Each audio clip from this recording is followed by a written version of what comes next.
a big skull or something.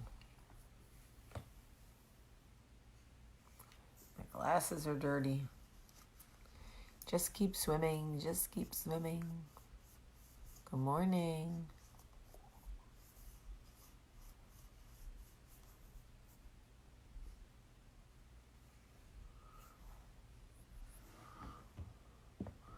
Buenos días, preciosa.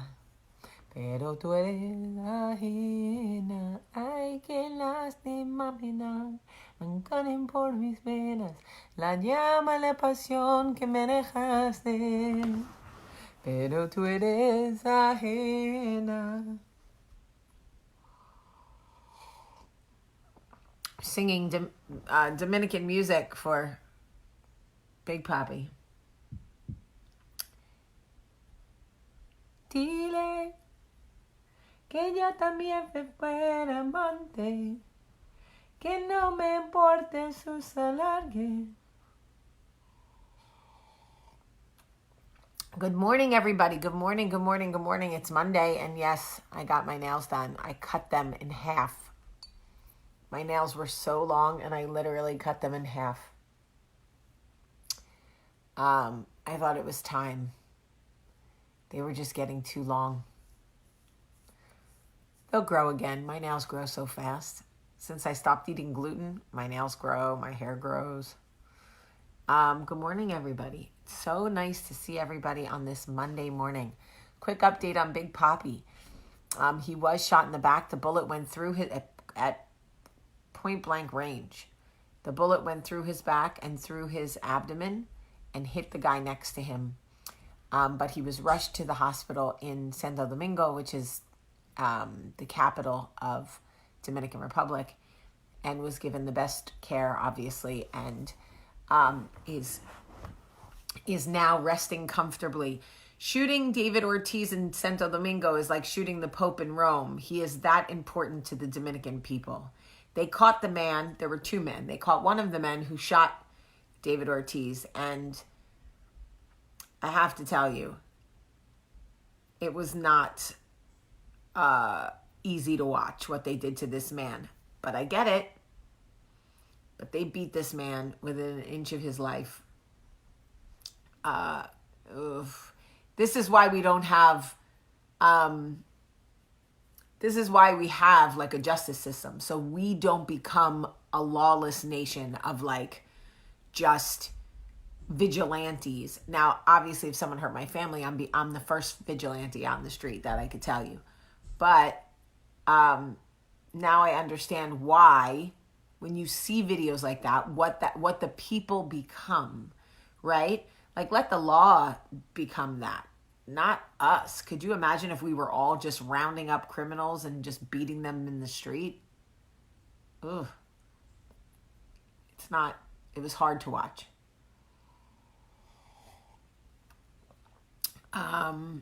Anyway, so obviously somebody knew it was David Ortiz, and he's worth so much money. My guess is it was financially motivated. I can't imagine it was anything else. He's the nicest, most charitable man ever. Michael and I were invited, for those of you who have been following me for years, remember when we went to Dominican Republic for his charity event. I'm friends with his wife, Tiffany. I know his children. Like, he is literally one of the most generous charitable men I have ever met. Constantly trying to raise money for his country, for children with heart defects. I'm a diehard Yankees fan, but I love David Ortiz. Love. All right, let's talk about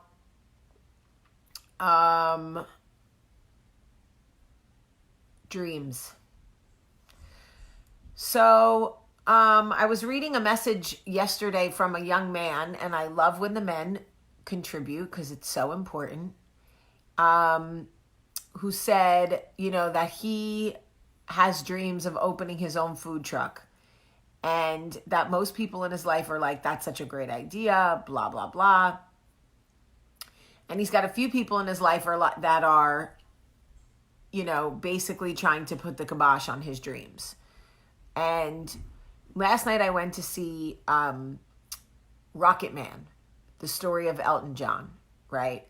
And the movie is different than I thought it was going to be. It's more of a musical, like Grease. They literally just break out into song, okay?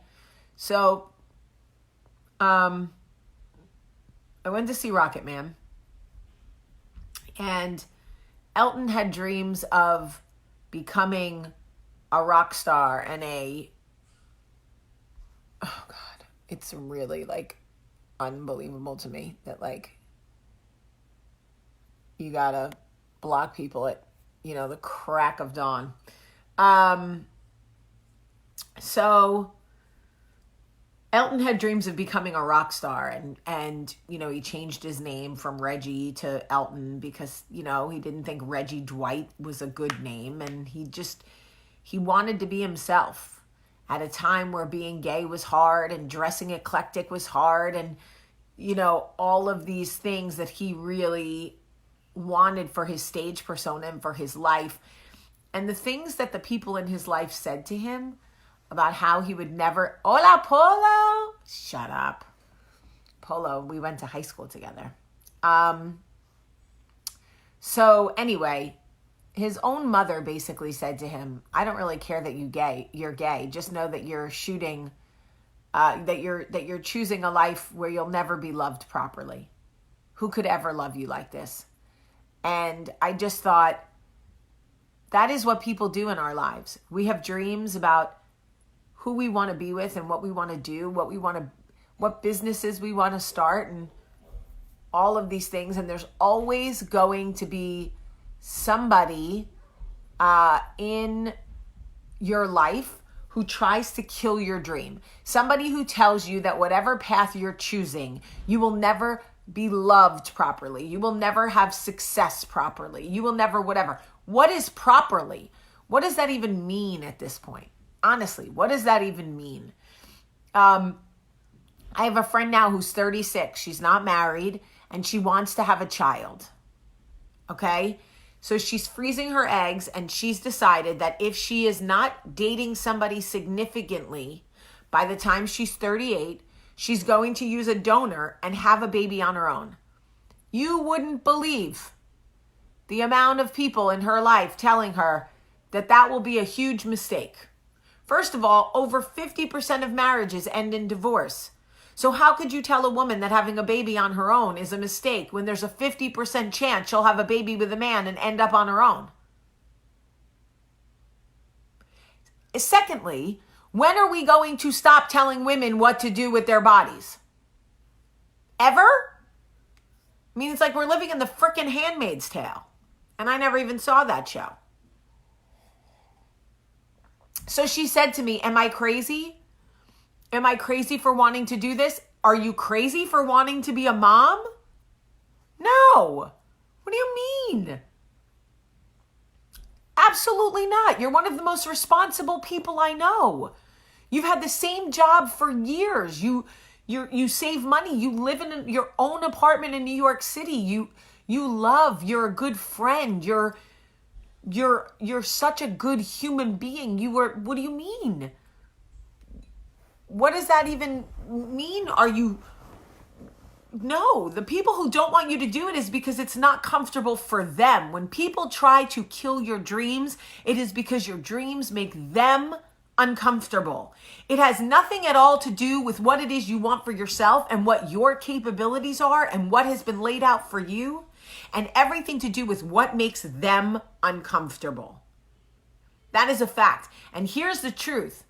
What is meant to be for you is always going to be for you. No dream killer in the world can block your blessings, because there are no dream killers more powerful than our Creator. And our Creator is the one delivering the blessings to you. Just make sure that you are prepared for what you are praying for. Because too many of you and me, you meaning me, pray for things and pray for things and pray for things, but we're not preparing for what we're praying for, right? We pray for a good husband, but we're not unloading any of the baggage and the garbage from our last relationship. So you're not really preparing for what you're praying for. You want a new job. but you're not reading books, you're not studying, you're not learning any new skill set. You just want the new job to walk up and knock on your door. Hi, I'm the new job guy. Can I interest you in a new job? You gotta prepare for what you're praying for, but don't let these dream killers. Just know if you have dreams, you will have dream killers. You cannot have one without the other. The second you tell somebody you want something better for your life, somebody who feels some type of way about your ambition or you getting out of your stuck place and them realizing they're still stuck, that's going to make them feel some type of way. So they're going to try to kill your dreams. Don't have a baby by yourself, blah, blah, blah. Why? Because that makes you uncomfortable? Because last time I checked, it's my uterus, my tubes, my eggs, my vajayjay, and my future. So if I want to put a baby in there and I want to have the baby, I'm going to do that. Oh, but it'll be so hard. Newsflash, breaking news. I have a husband. It's still hard. Raising children is hard no matter what. Is it harder without a husband? Yes, of course. Yes. It's also harder with only one arm or with only one leg. My friend Noah does it. He only has one leg and one arm. And he takes care of 3 children. Is it hard to start a new business? Absolutely. But if you prepare for what you are praying for, you will be ready. If you want it, go and get it. Go and get it. This is not a test run. You don't die at the end of this life and come back you again and go, oh, I get to do all the shit I wanted to do the first time but was too afraid. No, that's not a thing. You're probably going to come back as a cockroach. We probably all are. Because it appears those are the only things that make it. When the Savior comes and the trumpet sound, the only things that seem to make it are the cockroaches.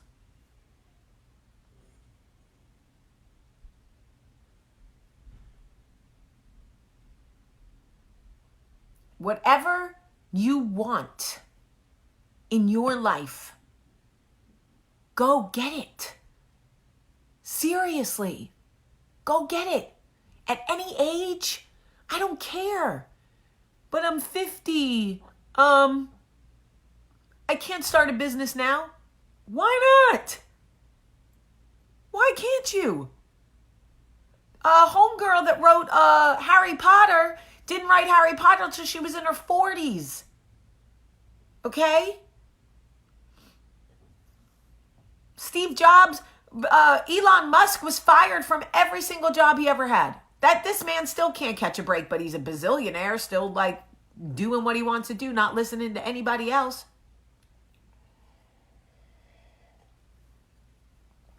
And just be sure that you are not your own dream killer in your life. Because sometimes the person killing your dreams is you. And that's the worst, when you self-sabotage. I tell you guys, and I mean it, what separates people, successful people, from everybody else is the fact that they didn't give up. They didn't listen to the dream killers. You guys can do this. You should do this. Whatever it is that you want to do, do it. If you were looking for a sign, here it is. If you were looking for a message, here it is. Whatever you want to go to cosmetology school, girl, I see you go. I don't care how old you are. I don't care if you cut my hair at 18 or 25 or 54. If you know how to cut hair, I'm going to let you cut my hair. If you want to learn how to do nails or do tattoos or design clothes or paint pictures or write a book or bake freaking brownies, I don't care. Whatever you want to do at any age you want to do it, do it. There's always going to be people who say to you, oh, you just got all your kids into college. What do you want to start a business for now? Just go to work for so-and-so. No, why should you be building a brand and making money for so-and-so? What the hell has so-and-so done for you? We all have a so-and-so. I could have made movies. Listen, I love Will Packer. I love him. He has been a mentor and great friend to me. We're making 3 more movies together. Okay? But how long am I going to make money, build his brand and make him money before I take a chance on myself and start my own thing? Y'all just wait till I announce this new venture. You're going to be so proud of me. But believe me, I have a lot of people in my life. Jamie, you don't need to start your own thing. You have such a good thing with Will. Blah, blah, blah, blah, blah. I spend more time under Will Packer than I have my own husband. I told y'all that. I can't, what? And a lot of the older people that are killing our dreams are doing it because they were taught that way. Their parents killed their dreams because in that generation, women taking chances and women doing the things they wanted to do was too scary. It was all about finding a good husband. My mother got married at 21.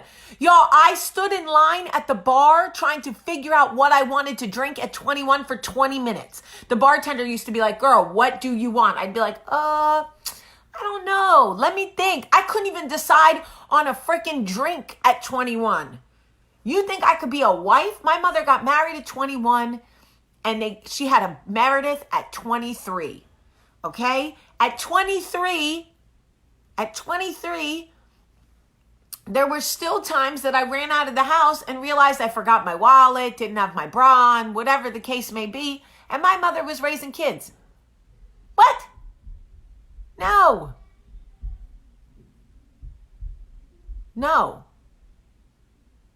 And my mom just kept having babies. I mean, I'm not one to talk because I had them even closer together than she did, but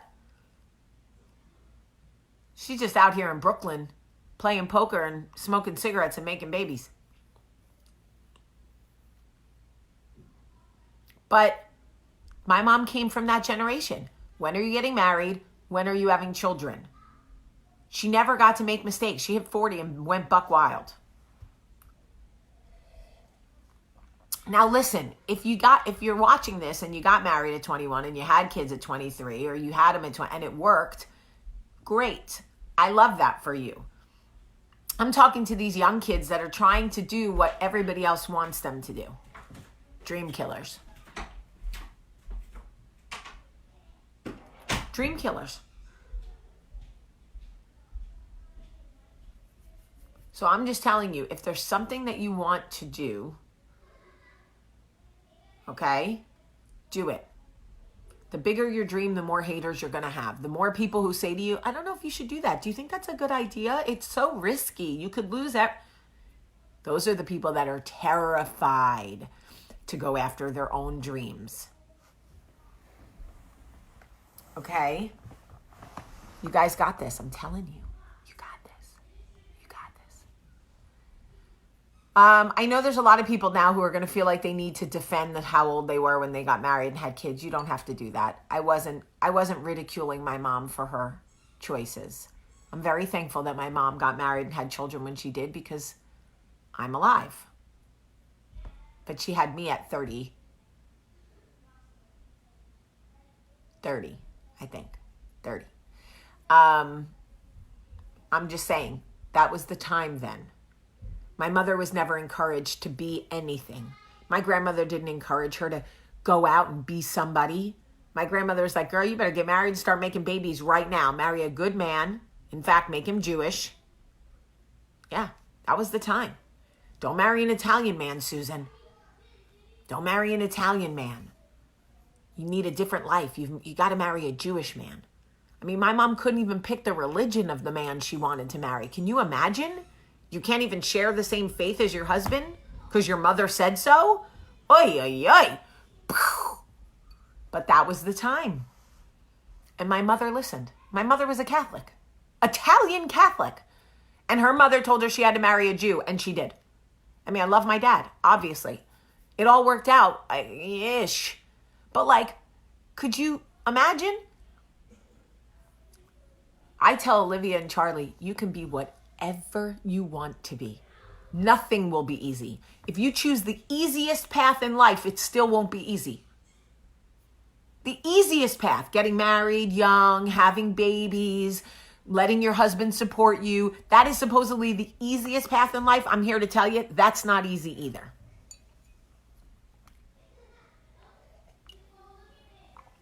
Okay. Anyway, I love you guys so much. So much. That is why I do this. Somebody needed to hear this video. I know it, because somebody wants to make a change. Somebody wants to do something with their life, and they got all these dream killers in their life, and they're going, is there anybody that will support me? Is there anybody that will cheer me on? Is there anybody that's going to tell me that I can do this? Yeah, me. Hi. That's your friend Jamie. Oh my God, this girl just said, God send me a Jewish man. You know what? I am done. I am done. That is funny. Okay. I love you guys so much today. I love you. Have a great, great day.